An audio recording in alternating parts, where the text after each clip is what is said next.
여러분 안녕하세요. 전 세계 어느 나라, 어떤 사법권이든 변호사에게는 비밀 유지 의무가 있습니다. 변호사들이 자신의 직무상 알게 된 비밀을 누설하면 안 된다는 의무이죠. 즉, 의뢰인들이 자신에게 전달한 자료와 비밀들을 절대로 발설해서는 안 됩니다. 설사 그것이 법정에서 무죄를 주장하고 있는 피고인이 변호사에게 공소 사실을 자백한 경우에라도 말이죠. 하지만 오늘은 영국에서 이러한 비밀 유지 의무를 위반한 변호사의 이야기를 해보겠습니다. 이 변호사는 괴로운 고민 끝에 비밀 유지 의무를 위반하기로 결정했는데요. 그 이유에 대해서 알아보겠습니다. 1978년 4월 3일 월요일 아침, 영국 더비셔에서 할머니와 함께 살던 16살의 린 시돈스 양은 쇼핑을 하러 집을 나선 뒤 영영 돌아오지 못했습니다. 그리고 린의 시신은 정확히 6일 후에 발견됐습니다. 시신 확인 결과 살인자는 린의 목을 조르고 흉기로 43번을 찔러 살해한 뒤 인근 숲에 시신을 유기했습니다.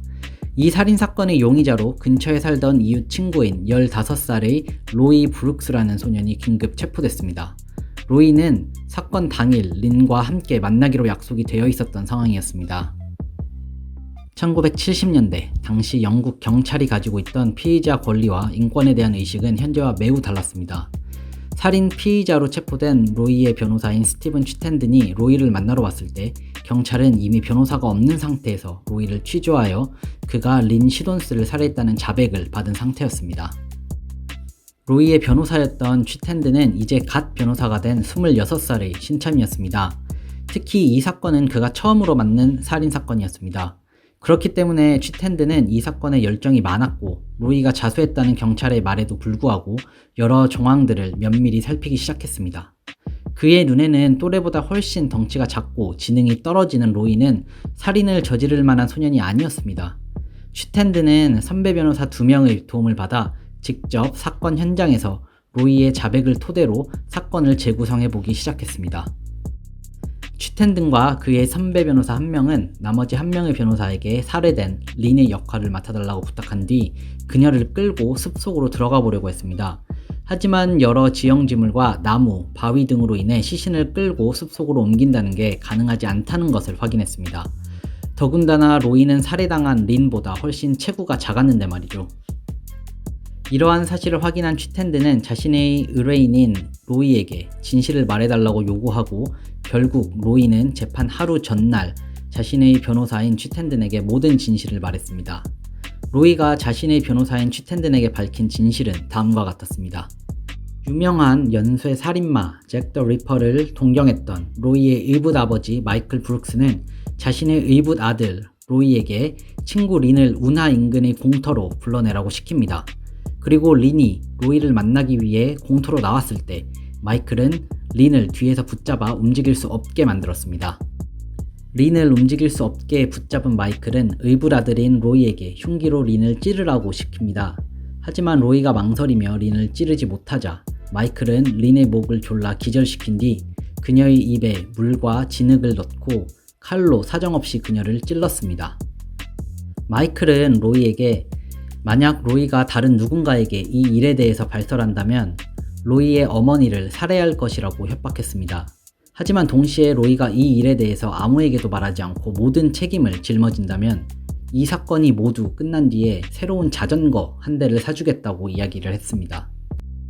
네. 아무리 친아들이 아닌 의붓아들이라고 하더라도 자신의 살인 행위에 대한 책임을 아들에게 덮어 씌우려는 마이클을 보니까 정말 혈압이 오르네요.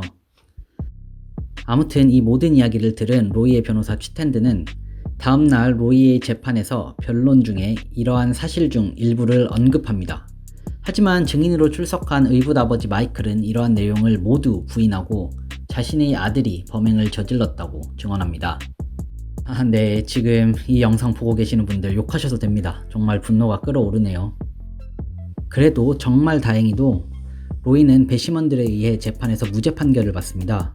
로이의 변호사였던 취텐드는 이제 경찰이 사건 조사를 다시 시작하여 당연히 로이의 의붓 아버지인 마이클이 기소를 당하고 정의가 세워질 것이라 생각했습니다.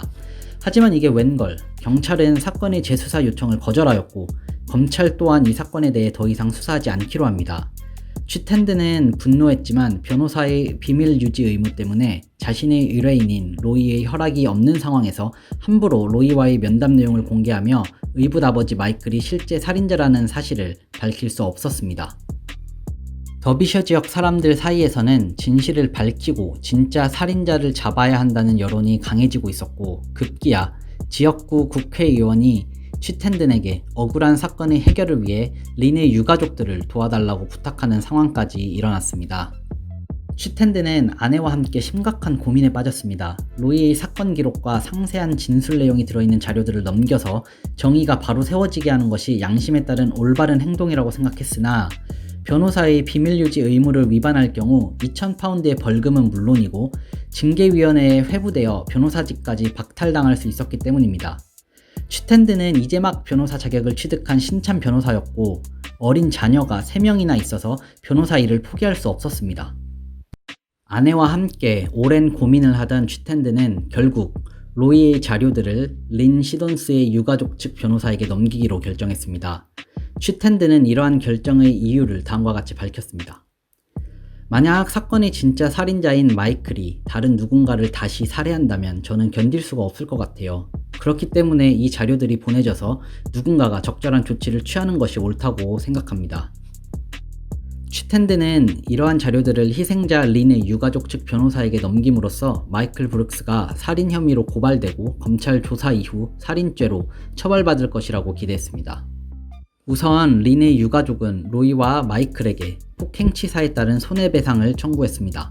이 소식을 들은 쥐텐드는 당황해했습니다. 자신이 넘긴 로이의 자료로 자신의 옛 의뢰인이었던 로이가 고소를 당할 것이라고는 생각도 못했기 때문입니다.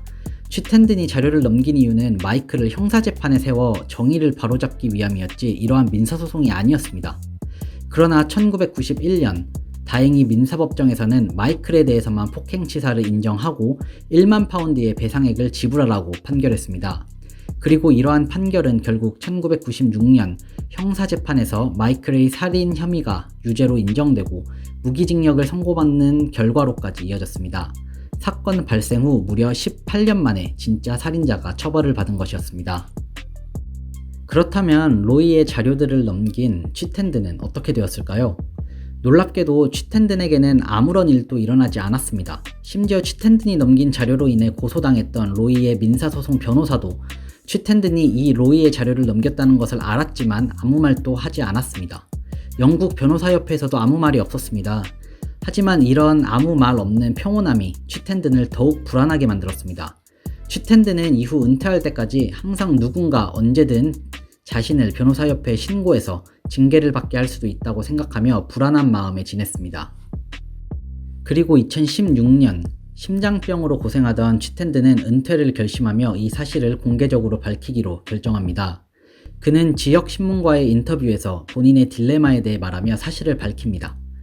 이 기사가 나간 후에 영국 변호사협회에서는 조사위원회를 통해 이 문제에 대해 조사합니다. 조사의 결과는 다음과 같았습니다. 쥐텐드는 변호사의 비밀유지 의무를 위반하는 용납할 수 없는 행위를 저질렀습니다.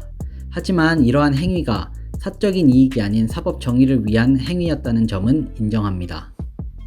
이미 은퇴를 결심한 쥐텐드는 변호사 자격을 깨끗이 포기하고 앞으로도 변호사 활동을 하지 않기로 서약한 뒤 징계를 피할 수 있었습니다. 쥐텐든의 입장에서는 건강상의 이유로 어차피 은퇴를 생각하고 있었기에 오히려 사실을 말하고 변호사 자격을 포기함으로써 더욱 편히 남은 여생을 보낼 수 있게 되었던 것이죠. 쥐텐든은 이런 말을 합니다. 변호사의 비밀유지 의무는 굉장히 중요합니다. 하지만 아주 특별한 상황에서는 이런 의무를 위반하는 것이 허용돼야 한다고 생각합니다. 의사들의 경우 다른 사람에게 해를 끼칠 수 있는 상황을 방지하기 위한 비밀유지 의무의 위반은 허용됩니다. 살인자가 누구인지 명백한 증거를 확보했으면서도 밝히지 않는다면 그것은 사법 정의를 해치는 일이라고 생각합니다. 여러분의 생각은 어떠신가요? 물론 영국에서는 테러나 돈 세탁 등의 중대 범죄와 직결되는 사건에 대해서는 변호사의 비밀유지 의무에 대한 제한적 예외가 허용되기는 합니다. 굉장히 제한적인 상황에서 말이죠. 쥐텐든이 자료를 넘겼기에 린의 유가족은 진짜 살인범을 잡을 수 있었고 억울함과 원통함을 풀 수 있었습니다.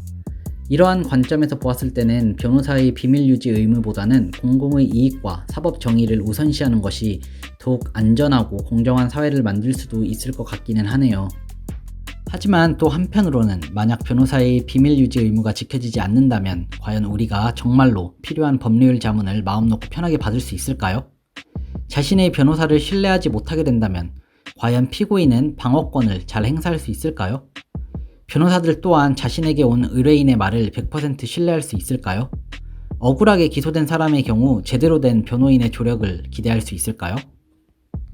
네, 쉽게 딱 잘라서 결정할 수 있는 문제는 아닌 것 같습니다.